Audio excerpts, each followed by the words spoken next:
Well, outside of getting beat off the dribble a lot tonight, we did some good things. They were a very physical team, and it was called like the regular games that we played last couple of years, and we just had to adjust to that. But overall, it was a good victory.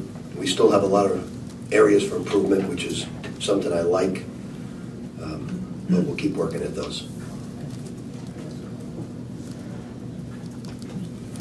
Rick, when you talk about it's called like last year's game, talk about that a little more about what you saw and what you would rather say the beginning again, I'm sorry. When you talked about this game tonight was called like last year's rules were, just talk about that. It was just very physical. You know, what happens, and you can't blame officials, they get tired of calling every foul. But it's, to me, I know John Adams, the head of it, doesn't agree. He thinks everybody's hunky-dory, everything's all great. I don't agree because I watch so many games. I saw it today in Ohio State game. I couldn't find a fingernail on the man, and it could have cost Ohio State the game. So you got to call what you see. But I went through this in the NBA. You've got to get through this year, but you got to stay with what they put out there. You can't change it. You got to referee exactly what they want. And if the fans get all upset because you come, too bad. We have to adjust to the rules, and it all has to be called consistent. But then you have to call what you see. What you see. I mean, I've been living all day about Minnesota. How difficult for the guys though when they are adjusting, and then you have to kind of go back to what they were calling last year to adjust again? Well, you take some cut fouls and you cut ready, but you know they just don't want to call it every play down the court. But if the players don't adjust, what are you going to do? It's just the officials just got to say we're going to call it this way, and until they adjust. They adjusted in the NBA. Remember when I told you I had that meeting? There was only one team breaking 100 points in the NBA when the NBA went to this. Only one. And go further back, when I coached the Knicks, there was only one team not breaking 100, and we were averaging 116.8 points per game, and there were two teams ahead of us. So back then they allowed it. Then all of a sudden everything was hit people until you just get it. And to tell you the truth, I'd rather it be like tonight, because we're not a great free throw shooting team. I'd rather it be, a wrestling match. So it's. So I'm not for it, but you just got to stay with it until everybody adjusts. You said there are a lot of areas you want to improve on. What are one or two that really stick in your mind that you'd like to mention? I just think we're getting beat off the bounce too much, and we're not rebounding as well. Montrez has got to work on bending his knees. He's way too upright all the time, and he's got to get down. So he jumps well off a run. He's got to jump better off a standstill by bending his knees and getting a better base. Rick, you guys got off to a really good start tonight. You didn't have a true five-man in the game to begin the game. Is that something you like going forward? I think that Wayne, he's having a tough time picking up the plays. He's got to bounce plays. It's really not that difficult, but he's having a difficult time with it. But when he's on the court, we got five guys that can score, and we're a threat. And he did a good job tonight. The problem with Mango is he's not blocking enough shots and not rebounding enough to go with his other mistakes. So we may have to go small and just stay with it, but we're getting beat on the glass too much, and we just got to adjust. Rick, are you willing to trade some rebounding for a little more athleticism? Yeah, I think more scoring, and that's what I decided on tonight, because this was the best offensive rebounding team in the league. So I wanted to try it against this team.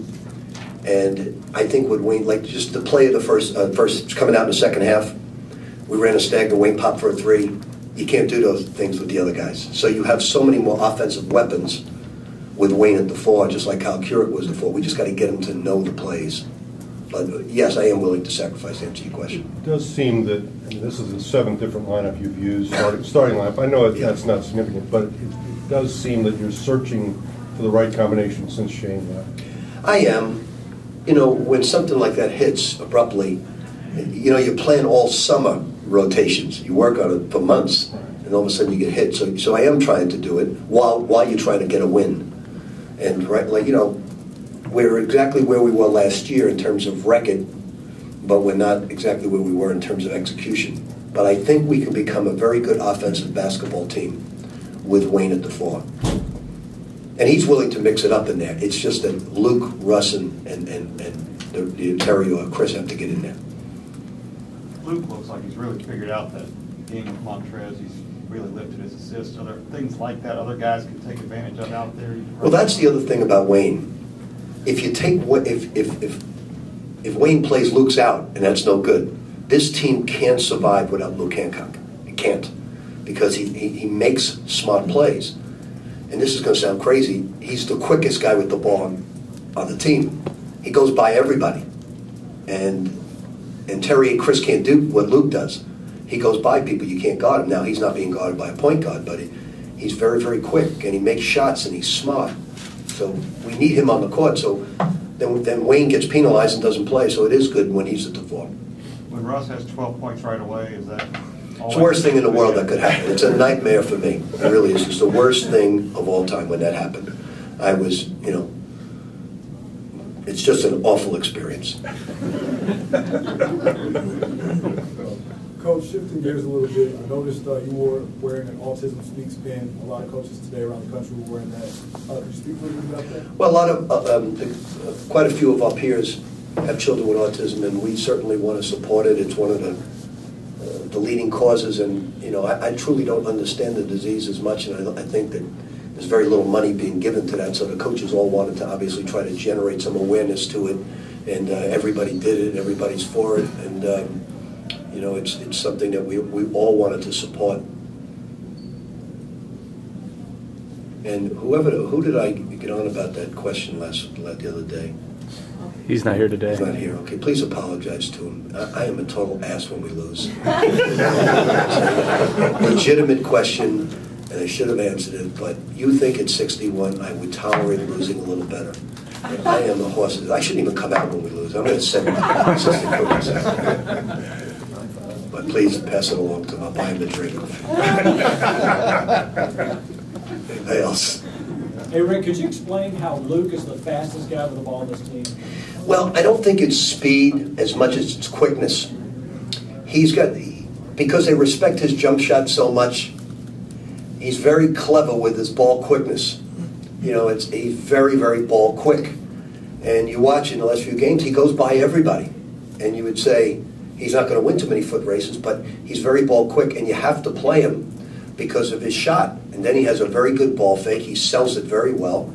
And then when he gets there, he'll get to the rim. He'll make the right pass. And he's legit 6'5", so he's usually going to make every shot, and usually he's going to make his free throws. So he's playing very good basketball right now. He's the one guy in the team I'm really happy with. Rick, he leads you with assists with 5 tonight. Do you like the offense going through him? No question about it. Now, I will say this. A month ago, he was not well.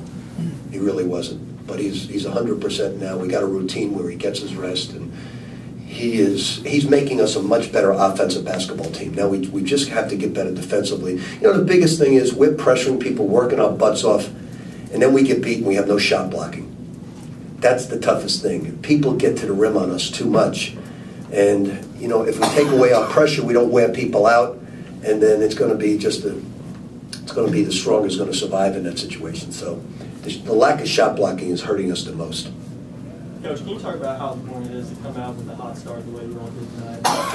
It's a lot of people thought it was the layoff, and to be honest with you, I think if we would have played Central Florida, and this is not taking anything away from them, we would have came out a little bit stronger, but we played one of the better defensive teams in the country, and that's the reason we didn't come out well. They switched, and we couldn't beat them off the bounce on the switch. It was Cincinnati more than the layoff. I mean, the layoff is we're playing. We're not taking too much time off. It's really an excuse. And we're coming off after Houston. We got to do the same thing with 8 days. This is a made-for-TV league, so you got to get on TV when you can. And so it's 8 days. SMU went through it. SMU had a great win today over Memphis. And we got some tough road games. And if you think Houston's going to be an easy one, it's not. Our team has to work to win. We have got to work to win. But I'm very confident in their potential. You've had the 3-man in your offense run the offense before during your tenure here. Is there something about your system that lends itself to that, or is it just those guys? I think out of all the positions we have recruited terrific 3-men. We've always had really good 3-men. Even when I was at Kentucky, I had great 3-men. It's been a dominating position for us. Starting with Francisco and building up to it. We've had terrific 3-men, and we really, with Luke, have it now. And we have another young man coming in next year I think is going to be outstanding. With Trez at the 5, how key is it for him to learn that kind of high-low game and passing and his passing moving forward? I think Montrez is playing well. He's too upright. He's just got to bend his knees more, but offensively he's really improving. He's getting better and better. But I am going to stick with the Wayne lineup right now because it gives us more offense while we're working on defense. And it just has to be, because sometimes we play 5 right now. Stephen Van Tree's coming in off the bench is excellent. Excellent. He does the hustle things that you need. He gives you a spark like Tim Henderson does. He's great. But when he starts and plays major minutes, then they play 5 versus 4 quite often because he doesn't like to score unless it's a foul or putback. Rick, would you classify today as the exact reason why Russ is nicknamed Rusticulous, with some of the turnovers and the shots he took, but then 27 points? When I named him Rusticulous, a lot of people think that was because of his crazy shots. It really wasn't. I was just stealing a phrase from Linsanity and When They Won't Make It in New York, and I just named him Rusticulous, not because of crazy shots. It was really a term of endearment for me. It's Russ is just, if you take away what he does, it's going to take away his greatness. But on the other hand, he gets so fired up and so wound up. He visualized tonight that he was going to be Kevin Durant. He did. He said, "This is the start of a Kevin." That's the way he thinks, because he plays so many of those video games, and he thought tonight was his KD moment. Only they kept KD in the 4th quarter out of the game, and Russ was going to stay out of the game as well. So when he goes behind his back and this guy's wide open, he needs to pass the ball. But on the other hand, he has these flurries that are great. So you got to live with it. On senior night, I'm going to have my 2nd bachelor party.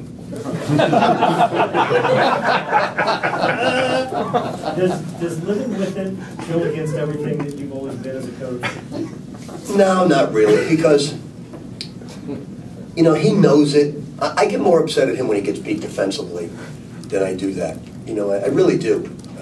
As long as he doesn't get beat defensively, I'll live with the 2 or 3. The behind the back with the flip shot with Tim Henderson wide open or whoever it is on the right and doesn't hit the rim. Those things, or if you dribble into 3 guys and they start a fast break, there's only so much you can say. And you know what the great thing about him is? Because he got his ass chewed out quite often tonight. He could care less. He'll go out and do the exact same thing the next time. And because he knows me, and he says, "I'll just take it. I'm going to do the same thing." Anything else, Coach? Thank you. Thank you.